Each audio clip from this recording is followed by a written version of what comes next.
Today, what we're going to talk about is the fact that stability of preference, and I believe that it's one of the key assumptions in economics. So today we attempt quite a challenging task of testing this implicit assumption by assuming that by analyzing the changes in the attitude towards uncertainty among a sample of poor rural households in Vietnam. And before I start, I would like to thank my two supervisors, Ben and Chumbo, very much for their help during the preparation. And if you would like to ask a question during the presentation, I'm happy to answer if you really want to raise that during the presentation. Okay, so risk aversion is actually quite a belief. I believe it's quite a common concept. And basically, it explains the aversion or the fact that people don't like uncertainty. So risk aversion has been researched a lot and has been shown to be highly correlated with a lot of individual characteristics, and as summarized nicely by Claude et al. That is height, income, wealth, education, and even gender and marriage both have a effect on the risk aversion, or how much, to what extent you dislike uncertainty. So with this characteristic, except for income and wealth, all other characteristics tend to stable through time. So it's quite reasonable to assume that risk preference, like other preference, are stable through time. However, before I go to literature review, let's put yourself in the context, and I think it's quite close to you. First of all, is in the context of Ian Hunt with the famous song like Once Bitten, Twice Shy. So basically, it is after a negative experience, what would you behave like? Would you take a step back? Like, I mean, not just Ian, like Wham as well, like last Christmas, you keep a distance? Or would you be like in second scenario, like Rachel Green in France? And the exact wording is like, well, I just lost a job, and I had to raise a bet $5. Does anybody have a problem with that? So you can see that two completely different behaviors after a negative experience. In the first case, Ian Hunt completely becomes more risk-averse, and like the popular idiom we often hear. But in the case of Rachel Green, she becomes obviously risk-taking. So with that context in mind, there's a quite comprehensive, extensive literature on what's called time-varying risk preference.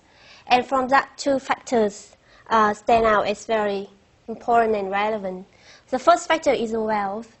And literature has been quite established in saying that absolute risk aversion decreases with wealth. In other words, the wealthier you are, the less risk averse you become. There's still quite undecided literature on whether relative risk aversion is constant regard to wealth. The second factor is the shocks, and there's so many controversial findings. First of all, majority is still a large part saying that after the experiencing shocks, risk aversion actually increased, and they measure risk aversion by many ways, by order lottery selection, multiple price lists, or how much they're willing to pay for a lottery. Few other papers actually find that people become more risk-seeking, I mean, like Rachel Green.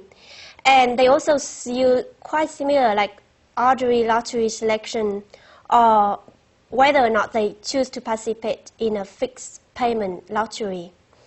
One paper, recent paper in 2015, who did the research on the effect of floods in Pakistan on the risk preference using order lottery selection, and they found that no, shocks have no effect at all. So the natural disasters, the shocks that are being considered quite vary, but tend to be floods, earthquakes, or typhoons. So given the literature, I think it's quite useful. Let's again do a basic exercise, look at what is called stability of risk preference. And let's look at a sample of utility function, which is quite simple function, power utility function. And in this case, I put two scenarios. The first, alpha equal 0.4, and then I increase alpha to 0.45. So as you can see from here, these guys with the blue one correspond to higher alpha, and it means that he's less risk-averse. Basically because the stiffness is higher than this one with the black utility function. And so in fact, you can see that if you take the, let's talk in the economic term, it's like you look at the premium, risk premium, or the willingness you willing to sacrifice in order for certainty. So you see that this one are willing to pay a higher amount for certainty, a smaller amount for certainty than this guy who are willing to pay for higher amount of certainty because of the curvature of utility function. So what we're looking at is called stability, or in other words, like how do all these points move. So given all these possible chains, actually there's only two types of changes, and I would like to go back to what is called absolute risk aversion measure.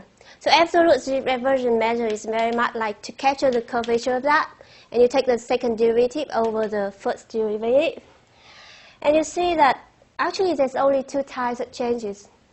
The first one is from this point to this point, and I call it the Wells effect.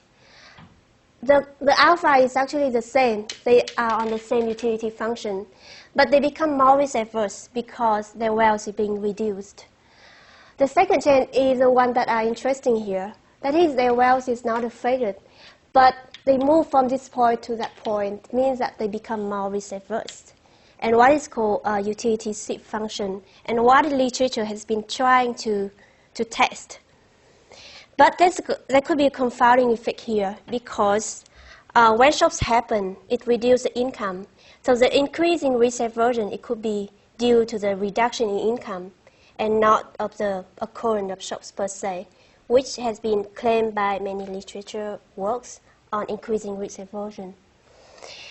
So I'm attempting the testing this quite difficult one. The fact is, this before is in the gain domain. So when you move into the loss domain, it's getting more complicated, and I hope I'm getting myself across in this matter. So basically, you look at this, and basically if you flip the utility function from the gain domain into the loss domain, and why I can flip that is based on this quite interesting formula. So in the gain domain, everything is nice like that, but in the loss domain, you flip the utility function and you add in another parameter, let's call it theta. And you see here that, okay, the person who are very risk-averse in the gain domain, when you leave the theta equal 1, you see that in the loss domain, they accepted somewhat a larger loss compared to the person who are less risk-averse in the gain domain. Or in other words, if you leave theta to be equal 1, the higher risk-averse person would be less loss-averse in the loss domain. But obviously, it's not the case. So what I'm doing is like I increase the theta into 1.2, and you see that, okay, in this area, this person has uncertainty more than this person. But in the loss domain, they accept a small amount of losses similar to the less risk-averse person. And that is because they are loss-averse, a concept which is recently introduced by prospect theory, which is pretty much like you evaluate with a reference to a reference point of gain or losses. So again, what I'm still interested here is not the measurement per se, but rather the changes in behavior, the changes in curvature. Right, so what do I have? What I have is a kind of quite straightforward data. It's two hypothetical questions to a household survey. The first question is, this is a word for word of the first question. And basically it asks how much you are willing to give up to pay for a lottery with the first scales of 2 million Vietnam dong. and the second, they increase that into 20 million Vietnam dong. So to give you a rough idea of how much does it mean in our currency terms, 2 million equal about 100 and 20 million equal about 1,000 US dollar. So given that question, the second question they ask is the person, the interviewee, are given the chance of join a lottery with equal chance, 50-50% chance, and either losing this amount or gaining this amount. So as you can see that given this such a basket of choices, the gain is fixed at 6,000 Vietnam dong, but the losses increase until even 7,000 Vietnam dong. So with a risk-neutral probability and a very small value of payoff, I mean, could be less than $1, this type of question has been agreed by literature to measure what's called loss aversion rather than risk aversion. So these two questions are asked to about over 3,000 households in a household survey in 2 years. And the questions are similar. They ask the same question to the same household after 2 years. And the sample spread from north to south over 12 provinces of Vietnam, most centered in rural area. And this color represents the communes where all these households reside. When do they ask the interview? Well, it's a lengthy household survey, so actually they ask toward the end. So I think it's good point and bad points as well. The bad point is like, oh, I'm so tired. I don't want to do anything. But the good point is somehow some unconsciousness kicks in and it pretty much like capture what they really are, I hope, okay? So, so for that sample and our research question then comes up, okay, given the data, given the repeated observation and the same questions, is there any changes in risk preference? And we call it effects of SOP on risk preference. But with this one, we're more interested in what's called the wealth effect rather than the wealth effect. We try to distinguish between wealth effect and the occurrence of SOPs.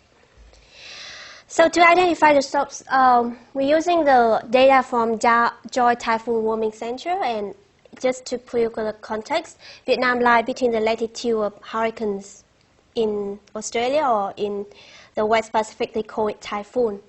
So from the data of this center, we map the track of the typhoon to the location. So for example, this is 2010. And here's the location of all the communes where our sample household reside.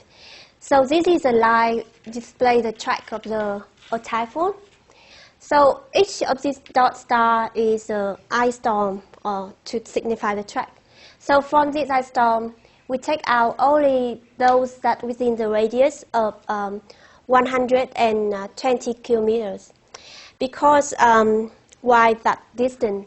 Because a typical typhoon has that radius, so we make an assumption that, okay, only households within that radius are being affected by the typhoon. So depending on the wind speed, they can categorize into different, and the higher the wind, the more damaging. The damage started at this level when they become the tropical storm. So in our sample, we only have typhoon up to number 2 only. All right, so how do you measure risk preference? First of all, before we go to formulas, I would like to look at the question 2. So unlike question 1, who asked the people to give an exact amount willing to pay, this one actually forced people to self-select themselves into different choices. And for that reason, we consider this more like a range estimate rather than a point estimate. So for that example, if this person accepts the losses of 2,000 versus the gain of 6,000 for a 50-50% chance, and reject all the other options, it means that you put a scale from 1 to 6. The higher the scale, obviously, the less loss averse they become. So if the person accept at this point and reject all other subsequent choice, it doesn't mean that the scale for this person is 1. It means that the scale is somewhere between 1 and 2 rather than 1. So from that, what we're doing next is we fit the curvature parameter. So we apply the approach by coupling a worker. And basically, it means that in the domain of gain, it behaves like expected utility theory. But in the domains of loss, you pull on here, and it shows that how much loss averse you are. From that one, we assume a power utility function, and we solve the following equation for each individual. So our approach is different from taking the average of the whole sample. So for each individual, for a given willing to pay lambda, probability of 10%, and the maximum payout could be 100 or 1,000 US dollar. From that, we measure the alpha, let's call it risk aversion. And then in the second question, depending on the accepted loss, the maximum accepted loss, we can capture the theta by dividing the utility for gain, given the risk aversion, over that accepted loss utility. So we have one alpha, but we have a range for theta. The reason, as I explained earlier, because the second question tends to measure a range, not a point. So to get the range, what I do is like I add in 1,000 Vietnam dong to move them into the next level, and then calculate that for the corresponding alpha. Any question so far? Can you go back a slide? Oh, yes. So this one or the one before? Yeah, oh, so yeah. why is it unrealistic? It's a loss of 7 for potential gain of 6. We would deem that unrealistic because you wouldn't accept a 50-50% chance when the expected payoff is negative. It means like, okay, you have 50% chance of gaining 6, but you have equal probability of losing a larger amount as 7. Sure. So we deem it unrealistic, but I agree with you. Yeah, there's still behaviors like that, so it's quite a behavior interpretation. Like people can be very much risk-seeking and very much want to play the challenge. And you have lack of access to capital markets. Markets, this behavior does sort of pop up. Oh, okay. It's happening all the time in casinos and buying lots of things. Yeah. A lot more money is going. Yes, but that you can't compare what happens at the casinos with what happens there. It's, they're only playing with a small proportion of their wealth. They're playing with the whole wealth, and that's not the same thing. So I mean, like for the safe side, I exclude the people who accepting a loss like that. Even though I have about 25 or 70. I'll show you later. People who accepting to do that, because yeah, like you said, first of all, they, as I'll show you later, they're very poor, and second of all, it's somewhat unreasonable for people who are so loss-seeking, even though they so much risk-averse in the first question. Did you have a follow-up question for people who had chosen that to sort of understand what was behind this? May not have understood the question, I don't know.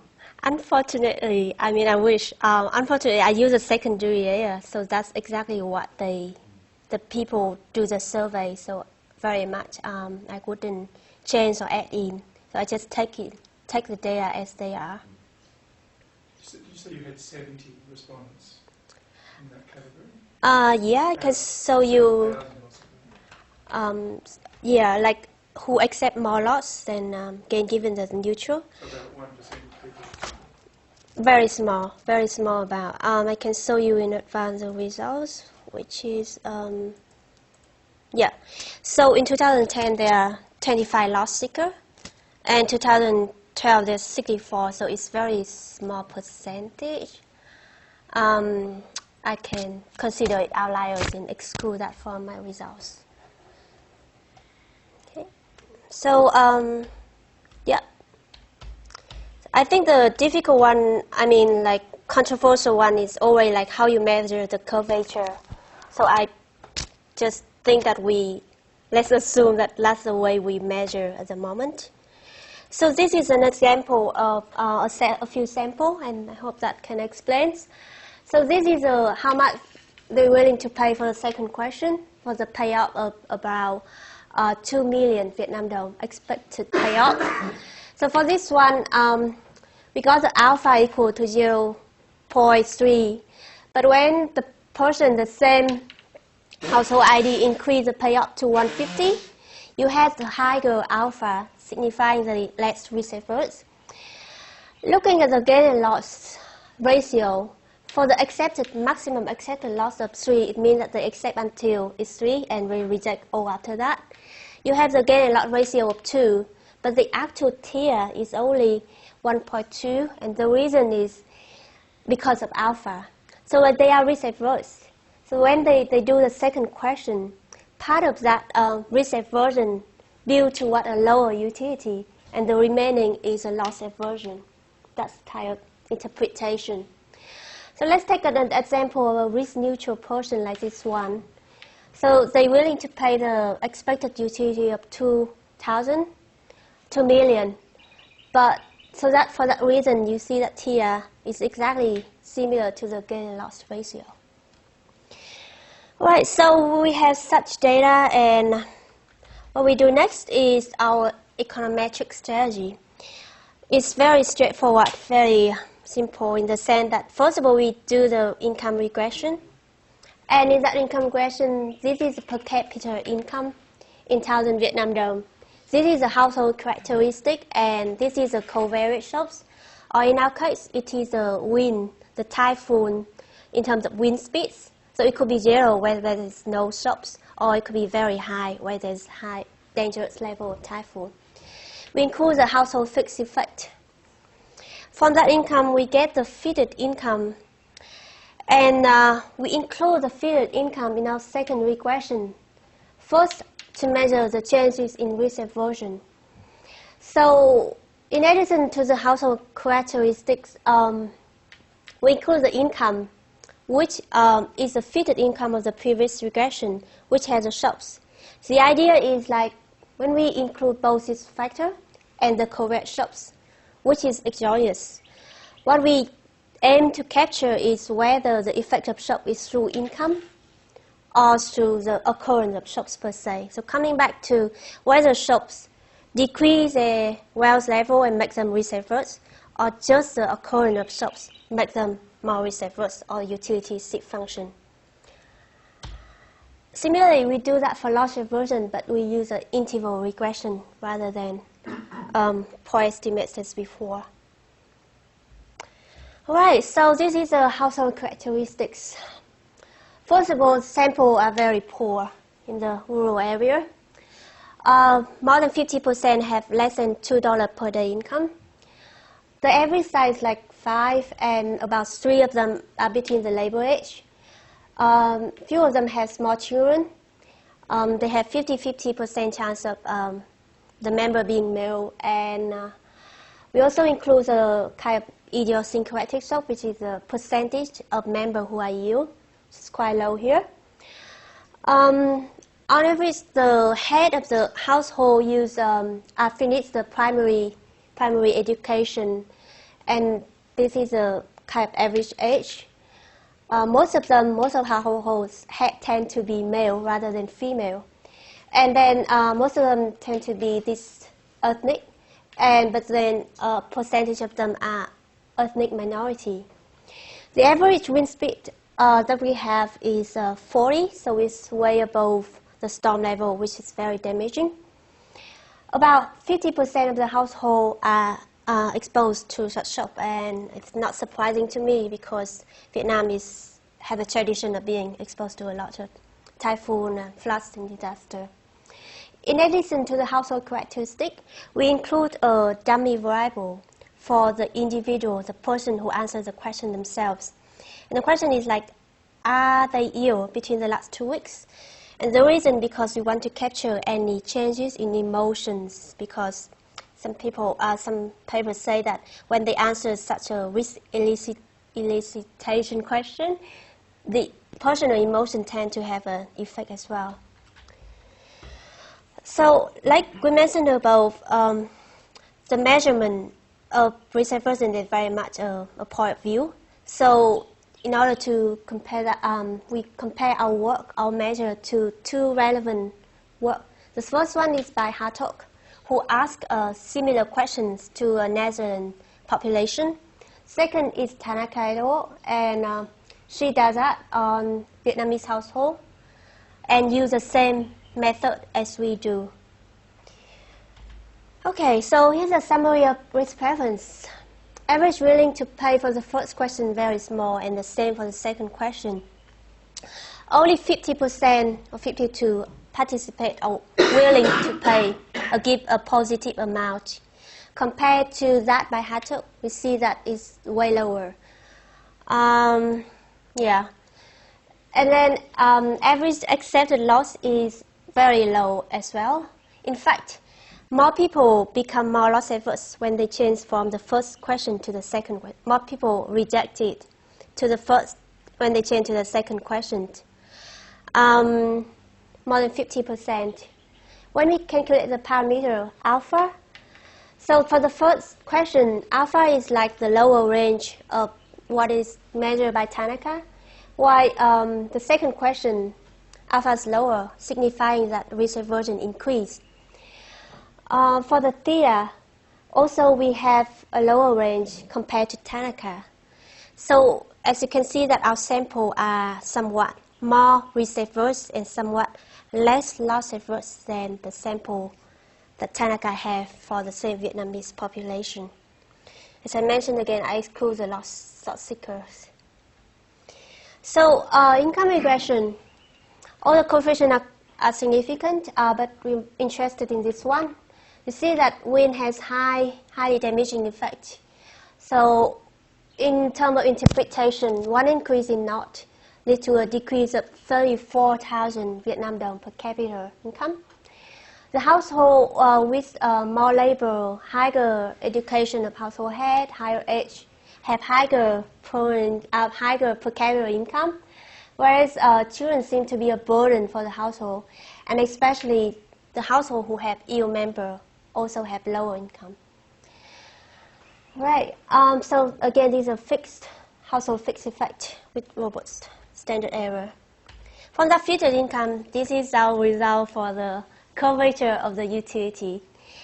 First of all, in terms of alpha, we find that the people who are ethnic minority are highly more risk averse. And also the person who are more educated also more risk averse. Person in the household with more labor are less risk averse. And what we especially interested here is two of this variable. So you can see there that the instrumental income or the fitted income from the first regression is highly significant, whereas the wins, the shocks per se, has no effect. When you look at the theta, you see that female are more loss averse. Again, the people with more education somewhat become more loss averse as well. Higher older people also become more loss averse, and again, only income has high significant and large effect on the loss aversion. Because of the high non-response rate of the people who refuse to participate, they give a positive willing to pay. We control for that by using the mu ratio. And when we include the mu ratio, all the coefficients are very significant and somewhat become larger in terms of effect. Like here, you can see that the effect of gender is very significant, and female indeed are more risk averse. I don't know why. Yeah. So you're more risk averse, and when you are ethnic minority, you also be more risk averse. Education is still the same side, and what interesting is being ill. So being ill in the first regression, you can see that saying if you are ill, you're somewhat more risk-seeking. But when we control for the mu ratio, it's also true that when you're ill, they tend to give a more risk-averse answer to the lottery question. Again, income is highly significant, and the coefficients are much larger. But what is interesting is we also see that somewhat minor effect of the shock itself. So it could be that the people who in the commune where the shocks happen, the witness the losses of the neighbor, and this is telling that somehow their risk preference increase. But if you compare the two, again, the main effect is through income. Yes? Sorry, I missed the difference between the two regressions for alpha. Yeah. The difference is like because I have about 50% who didn't give a willingness to pay, so I don't calculate that. Like I cannot calculate the alpha for the people who don't give that. So I control that by using a pulpit function to identify what the tendency of giving positive, and I correct that by using this one. So the only thing that changed, so all are significant and higher, but except for the dummy question asking if the interviewee have been ill between the last 2 weeks, and it shows that if they are ill, they more risk averse than would be otherwise. What's the exclusion restriction for that? So To get the nil ratio, what then drives this probability of actually answering? Thank God you asked that. Right, so I could show that here. Check, okay. Right, so if you look at it here, most of the coefficients are very significant. Yeah, I include the loss aversion scale as well, the original one, the one before I calculate the curvature parameters. So a higher ethnic people again, but the interesting is like income has no effect at all in the probability to change. But the only significant is the wind, like the occurrence of shocks, that kind of decrease their tendency to give a positive willingness to pay for the lottery. Can look at that.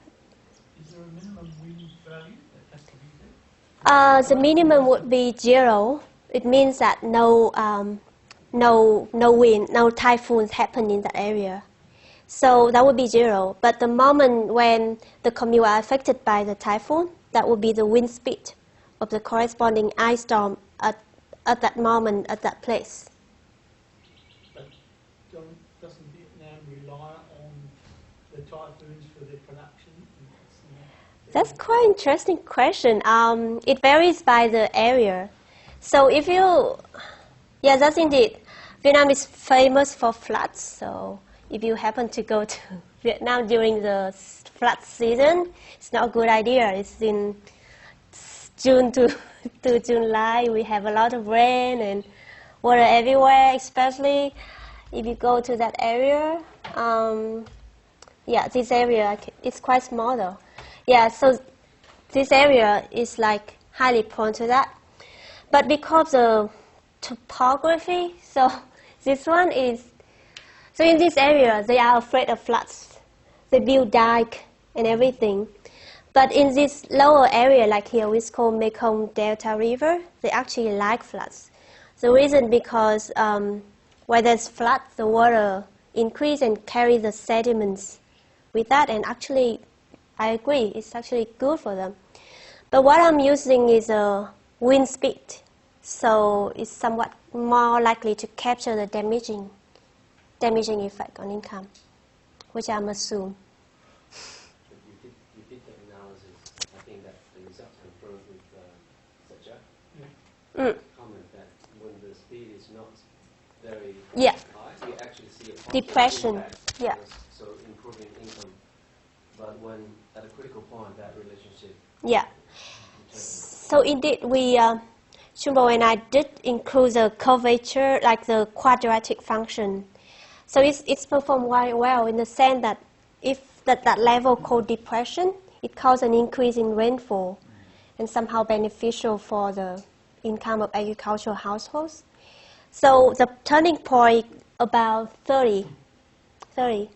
But that's for cross-section data. But when we do for panel data, the curvature, the quadratic function of wind disappear. So again, it shows that if you have typhoon in that area, you're more likely to suffer from losses rather than increases in income.